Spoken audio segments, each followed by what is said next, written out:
Okay, so this is Kal Kat, the Kal Katster, and this is Unofficial Creature Features. It's back. We decided to do this episode because this one had Kathy Coleman as a guest star from Holly from Land of the Lost, who's now in her late 50s. So we had to so we had to see Mrs. Coleman, long blonde hair, looks like platinum, but towhead blonde. Anyway, sort of a raspy sort of voice. But yes, but voice work as like the evil granny in DC, that would be awesome. It'd be perfect. So you should go for it, or do a Land of the Lost Generation movie book thing, or something like that. A reunion. Netflix is remaking everything, so do that. Have her show up as Holly. That'd be awesome. They should do that. Netflix, get on that. She would totally do it. Yeah, I don't think I've seen her at conventions or anything. I don't think so. I would have noted that. I do own Land of the Lost on DVD. Not the Will Ferrell one. That was bad. I've seen the Will Ferrell one. Almost could be on Creature Features. It's really bad, but maybe not. This movie was called Prisoners of the Lost Universe, starring Richard Hatch and Richard Hatch from Battlestar Galactica, and Leo Divvy or whatever his name is from Nightmare on Elm Street. It's the cop on Nightmare on Elm Street. He played the bad guy, and the lady from. Like a lady from Three's Company, but I think I'm wrong about that. I think she was actually on one of the cop shows from back then. This movie came out in 1983, the same year that Krull and Yor came out. So there were a lot of Beast movies. Beastmaster was a little later. So He-Man was the same year the He-Man premiered. He-Man, the Master of the Universe was a little later, like 85 or 86. So we have, every summer for years, studios would come up with similar movie themes. All the studios would know what the other studio was going to do, and they would just do it. And none was so prevalent as the 80s, when a lot of them came up with the same type of slasher fic in the same summer. The same type of, like this one, the summer of 83, where it was the same type of sort of spaghetti western swashbuckler / monster exploitation, beast, otherworld exploitation movie, which they kind of should have done with Masters of the Universe, the movie. They shouldn't have decided, let's imitate Beastmaster 2 and have it be in Hollywood because we ran out of money. No, they should have filmed it like they filmed this movie. Filmed it like out in the desert near California. At least then they could have said, well, could be another planet. It's not that this movie's any good. It's really, really bad. Some of it was fun, though. It was nostalgic, though, I think. 83, the summer of 83 would have been the last year of the Williams era. That would have been predating, that would have been pre-On Location. It would have predated the events of, it would have been the Kitty show with Kitty, Katty, pre-On Location. The Senate years, it would have been before Pine Hill, and it would have been 12 or 13. That's a long time ago. And so seeing this again was a nostalgic trip. So remember this movie. I remember that she was gonna like blow away the bad guy. I was like, oh, shocking! It's like, but yeah, like she didn't really. She knocked it out of her hands. Stupid Hollywood trick. The bad guy was also at one point wearing a red vest outfit, very similar to that in Zardoz, and acting like the guy in Zardoz. Apparently, they watched that too.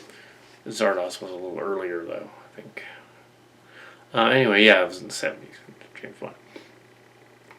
Land of the Lost ran from 75 to 77, roughly. No, I was really little when it came out initially, but they showed it in endless reruns, like they showed the Brady Bunch in endless reruns in that same time period, that was 73 to 75 or 76, and the Brady Bunch.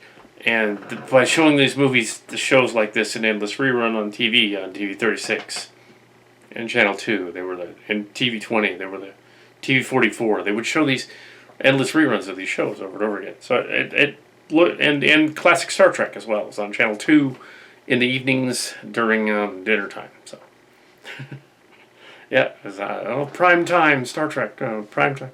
Land of the Lost came on prime time as well and played repeatedly on Saturday mornings as well when I was a kid. So it was on all the time. Well, I think Land of the Lost was on just before Star Trek the Animated Series was showing in rerun. The animated series for Star Trek was the same time period, and they would show that. Land of the Lost would come on, and then Star Trek would come on. And then reruns of He-Man or something. And then other stuff. The Smurfs would come on later on. Smurfs and stuff. It wasn't on during the day. It was on Saturdays. When I was a kid, when I was really little, like 7 or 8. But yeah. So then later on, it was on when I was a teenager. So the different characters in it. When we were like, if we grew up, we would be like, kind of crushing on the characters and because we were their age, when it happened. Yeah. So she was back in the day, but back in the day, when we were kids, like 12 or 13 or whatever. She was 12 or 13 in the show, and we were the same age. So, well, actually, she was technically older. The actress was actually like 9 years older than me. I didn't know that. Anyway, but she didn't know that at all. She probably had a lot of those guys on that chat for this episode were like, yeah, I totally watched it all the time for Holly. Yeah. I'm not sure if it's true or untrue, but I do suspect that it's possible that Mark Card's sister, one of his sisters, is named for the character Holly on Land of the Lost. It'd be about the same age for that character to be named after, which is cool. His parents were fans, so it's been known. I have a niece that's named after a character from one of our stories. So, but also after someone else. So, So why not? So it happens. I have another niece that named her daughter after Harley Quinn from the comics. Harley Quinn. And apparently Kevin Smith also named his daughter Harley Quinn. Well, I knew that, but for 20 years ago. But and some people on the web, some of the fans were, oh, he's related to Kevin Smith. And no, it's a different Harley Quinn. No, Kevin Smith is not my brother. No, that'd be awesome, but no, not at all. If that was the case, we would be on the show.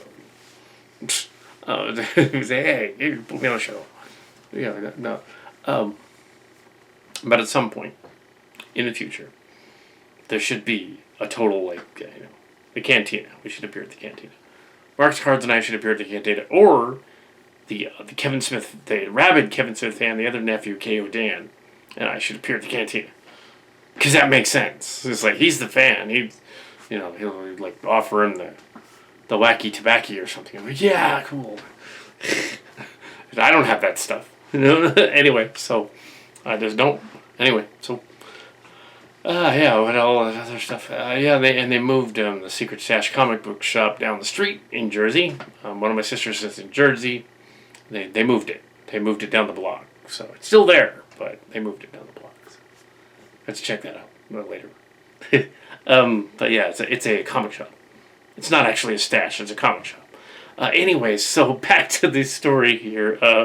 We have a sword and sorcery movie with swashbuckler elements, sword elements, that starts off with a Richard Hatch's character in the main female lead getting into a fender bender where he gets his kendo stick damaged.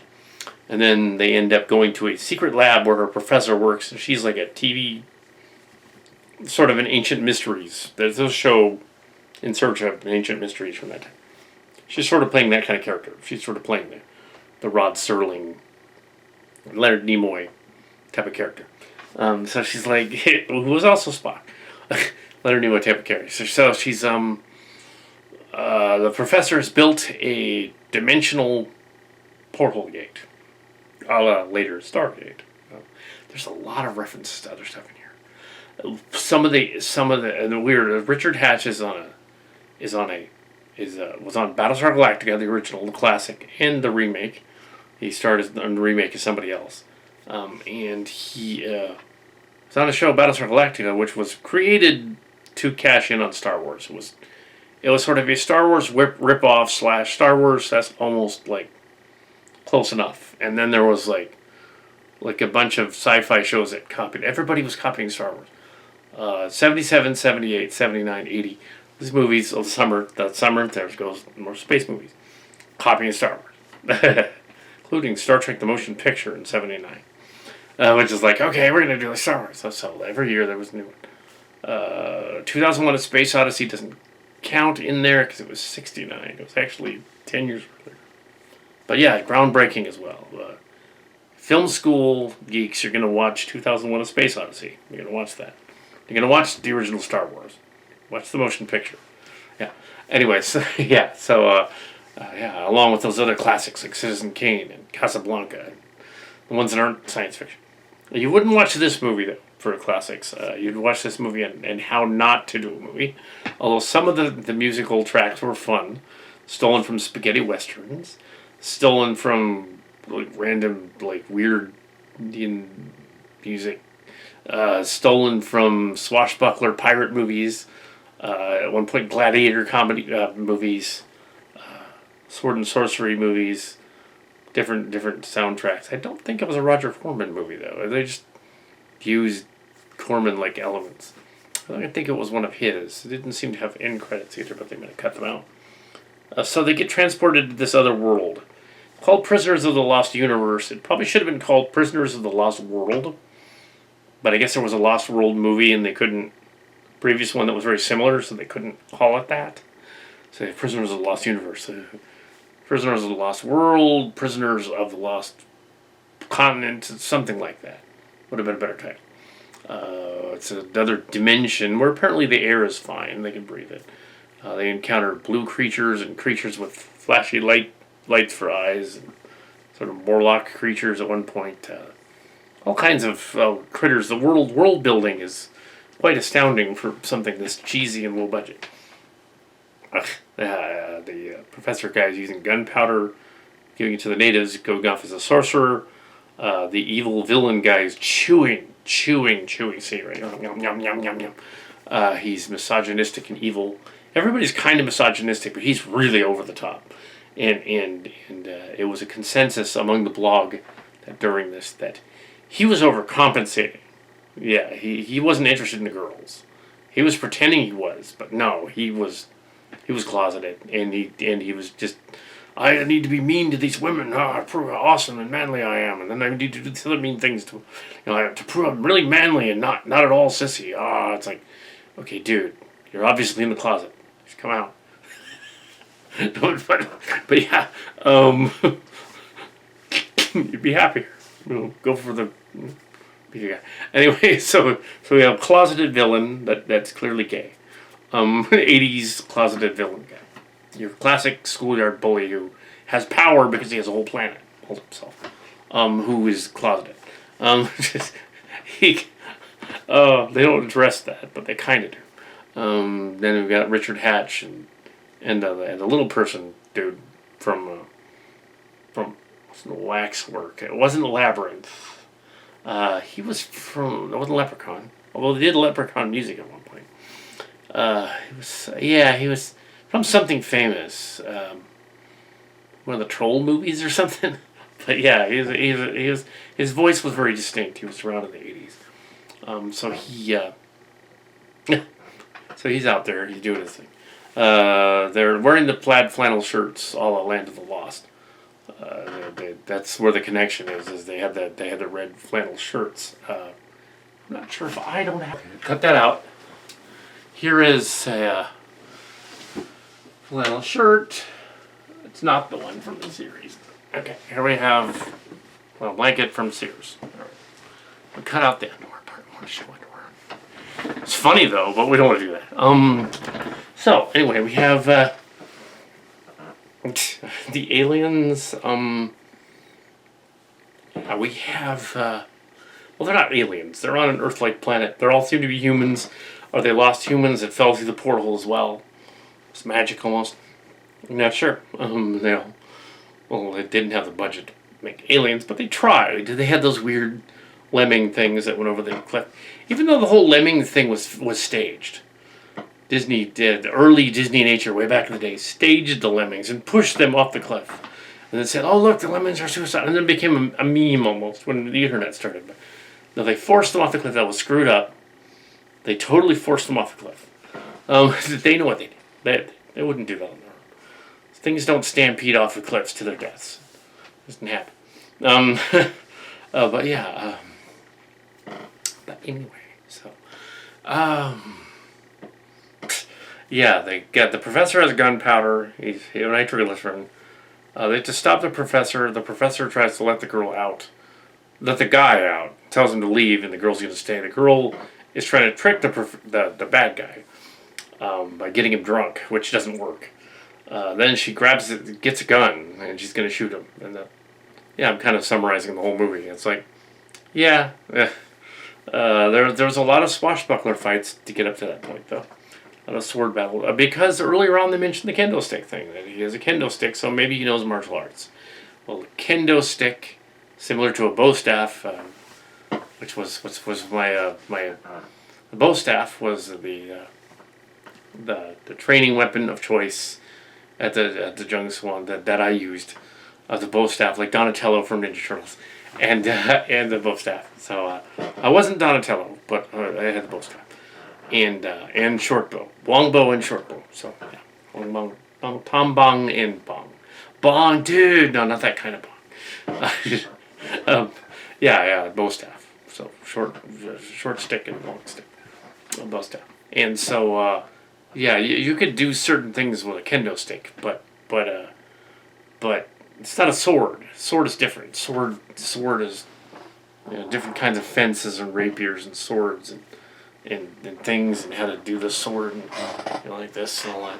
That's completely different. So implying that he would know what he's doing with the sword because he can use a stick is silly. But at least they mentioned it earlier on in the story that okay, he does know some martial arts. Oh yeah, and so that's kind of something. Also, they were fretting over 280ZX, an 83 280ZX, and an 83 82 one. It was basically Blue Streak. That's 280ZX. That's what it looked like. The one of them was thinking, the rounded windows one, the little window, the headlights are a little more rounded than the other. Well, the MG, which looks very similar, had the rounded windows, but it's a different car, slightly smaller headlight. The Datsun had the squarey, roundy ones. The earlier model, the 81 and the 80, was an 83 model. So that's squarey ones. And then later on in the mid 80s, they were bought by Nissan, and they became the Nissan 300SX. They changed it. Also, I had mentioned earlier that movies tended to recycle the blockbuster of the summer, most notably, infamously, I think it was the summer of 88, 89, where they're like, okay, all the studios are going to do an ocean picture with a sea monster. There's going to be like 3 or 4 different movies, and they're going to be about sea monsters in the ocean. That's the plot. And they're all in the Leviathan, Deep Star 6, The Abyss, a couple of cheesy Corman ones too. Leviathan, I think, was a Corman one. But The Abyss was just slightly different in that it was the monster wasn't a monster, it was a misunderstood alien. So that's a little different. It's more like E.T. at the end. but you weren't sure until that. But yeah, Deep Star 6 and Leviathan were not. Yeah, we're at the same time. The studios knew each other. They knew what they were doing. There were 2 volcano movies at the same time. There were 2 Twister type disaster movies at the same time. As of late, between 2016 and 2018, there were a slew of superhero movies, different from DC and Marvel, that would have a third act that would be dark and dingy, where they would fight a witch-like or superpowered character that you could barely see. Prevailed all the way until 2019. And the last act would be barely see. You could see the witch characters attacking. There'd be zombie characters or just generic bad guy characters attacking the heroes, and they'd be fighting them off because they couldn't afford the other stuff, and the CG was kind of off. This happened in The Mummy with Tom Cruise. This happened in Suicide Squad. This happened in Justice League. This happened in Batman v Superman. This happened all in the same span of 3 years. It was all the same freaking ending. and then they tried to get a little different. So they were like, okay, let's have some of our space adventure story take place. Okay, let's move that to space. So we have Captain Marvel. We have the Avengers 1 and the Endgame 1 and 2, space. Justice League again, space on the ground, but it's really space. Yeah, come on, man. That's the current, so they're still doing it.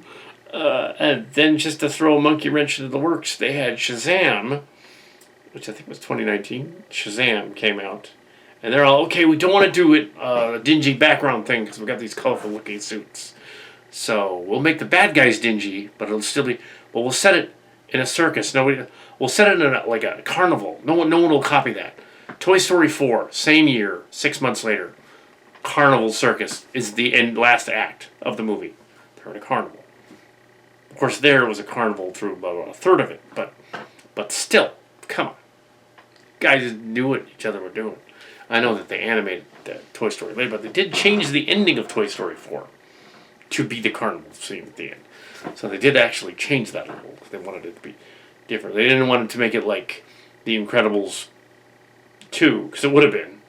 the action sequence at the beginning. So they're like, oh no, we have to change that. Also, The Incredibles 2 just used Jack Attack.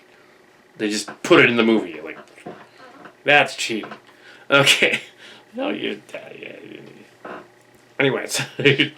Also, again, the dingy effects thing going around. Wreck-It Ralph 2. Wreck breaks the internet. Yep. Ends with a big, like, red creature, but it's still dingy around the creature. It was all assembled from the pieces of the other guy. Yeah, kind of similar to Suicide Squad. Yeah. Okay. The Mummy and Suicide Squad had such similar effects. I think they just ported each other. The witch lady looked like the witch mummy lady. Like, they just put different tats on her a little bit. It's the same effect. I think they just took it. It's just like, oh, this asset looks good. Let's use that. It didn't look good. The ending of the first Wonder Woman movie, whole last act was like, what's going on? It's dingy. So yeah, these movies that are borrowing from each other. Apparently, the X-Men Dark Phoenix would have ended in space like Captain Marvel, but they changed it. So they made it end on a train. But it was in a house and then a train. Yeah, it's odd. But nobody watched that. I did, but oh no. And then you might say, whoa, what about? Yeah, you forgot one. You forgot New Mutants. No, I didn't. New Mutants was actually in production for 3 years. Marlo Fuck You had a cameo in it. Is one of the bad guys. But yeah, 3 years ago. But yeah, they got around to that one. And that one also had a ninja kind of ending. So, yeah, they do that over and over again. And And you might say, well, Batman v Superman ended, oh, not Batman v Justice League, ended with that sepia tone like red sky and everything. The Zack Snyder cut doesn't. The Zack Snyder cut makes it dingy gray again. So you watch the Snyder cut and you're like, oh, this is the way we wanted it, dingy gray, like all those other movies that came out that year. Okay. No. Oh, but yeah. Also, Hollywood is fond of making movies out of the disaster that happened the previous year. So, get set for the summer of 2021 and possibly the summer of 2022 when there will be a slew of COVID-19 movies. Not just the cheesy, schlocky ones that came out in 2020, but those were bad. But they'll be like feature films with Scorsese and stuff. There will be. There will be COVID-19 movies. And they will probably all be bad. They will not be like Trans Tech. That will not be fun. Like Trans Tech is. They will be bad. But yes, Hollywood is about those two things. And trying to get an Oscar for something. Yeah. Oh, but if Nicholas Sparks wants to write a sequel to 5 Feet Apart, I don't think he wrote 5 Feet Apart, but if he wants it 6 feet apart, would go right along with the COVID-19 thing. Call it 6 feet apart. Yeah. So anyway, yeah. So creature features, rambling on. Taking an iceberg out of this one. Hey, why not? Well, then it would increasingly. Yep, that's kind of what I do anyway. It's like these iceberg things the kids are doing. Whatever. That's like where it's the blogs about on top the blogs about the it kind of is unintuitive because an iceberg, the top of an iceberg is like the surface, and this is where you see, but all the good stuff's down here. Icebergs like that, and then the ocean is like.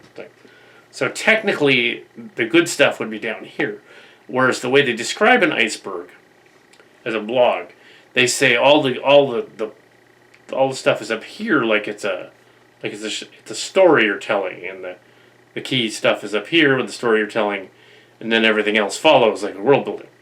And you get to this is the important stuff up here, but this is not so important. That's the opposite of an iceberg. Just you think about it. But that's what they call it, iceberg. So the movie's up here and everything else down there. That's not really an iceberg. It's something else. But yeah. But yeah. Yeah, I can't say that Lost Universe was all that. It was not all that. There's other Lost Universes out there. Somebody was saying it was a Kroll ripoff, and they pointed out, no, it came out at the same time. They didn't rip off each other. There was no Kroll monster. It would be if they had... Now, Phantasm came out around the same time, too, and it had... Phantasm is kind of a rip off of Kroll, because it has a creature thing that's a weapon that runs around, and it's like a ball, and it has like gears and stuff in it, like the Kroll thing does. You could say Phantasm and Kroll are kind of copying each other. But no, not this movie. This movie, the only thing that's similar is sword and sorcery and barbarian exploitation. Barbarian Queen was a classic, for instance. It had 2 or 3 others. Yeah, so there were a bunch of them, especially in Italy back then. The Gallows and the Barbarian movies. So this is Unofficial Creature Features, and it was a bad movie, but it's fun to see the comments, to see this is Kathy Coleman again, and other characters joking around, and they put a lot of makeup on Vincent in this one, and he almost looked like a drag queen. That was awesome. I met them years ago, convention, 2017. Also, the dingy gray background where there wasn't much effects, Wonder Woman made 1984, which came out last year, and also last year, Terminator Dark Fate, which came out earlier in the year, which did the same thing, with them in the dark, and a dingy underwater thing, and then a dingy battle over here with the Terminators in the dark plant thing looking. It looked like the same set. The Terminator Dark Fate set looked identical to the one in Wonder Woman 84. Same set. They just used it. Mission Impossible, Breast Protocol did the same thing. Yeah, they kept using this dingy set. Why do they think that looks good? Why use a dingy set where you can't tell what's going on? I don't get why they think that looks good. At least this movie was smart enough to say, okay, we do any night shots because our film is not that good. We have to like do a day for night if we're gonna do any night shots. So there's like one night shot that's obviously clearly day for night. Then there's like a sort of pseudo night shot. But for the most part, they filmed it during the day between probably 10 and 6 in the summer. Probably the year before. But yeah, and obviously I guess Richard Hatch didn't like the movie. Later on, I have met Richard Hatch. I met him at a convention. He came to Silicon Valley. I think it was 2017. It was 2016 or I think it was 2015 or 2016. And he came to the convention, and also there was the kid that played Anakin Skywalker in the original Star Wars. It was a little kid. He grew up, and he's kind of nuts. And they had, it was 2014 or 2015. Somewhere around there, yeah. He grew up, but he was kind of nuts. And they had Draco Malfoy. They had Tom Felton. And Tom Felton was really mad because everybody kept running up to him and taking his picture with their selfie camera phones. It was like... And I did not do that. That was nice. And I saw him all pissed off, and I walked over there like toward him. I said, "Hey, Tom, you know what? Don't you wish you actually had magic powers so you could make those selfie guys go away?" He'll go, "Yes! Too bad I don't."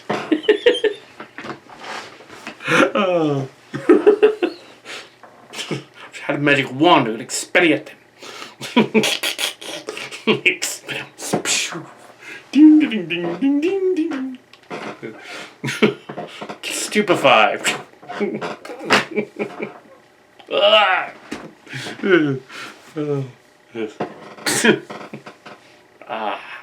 Bright one. I haven't seen Bright. Got the magic one. Yeah. So that's my review. My long-winded review. Creature features. Sort of.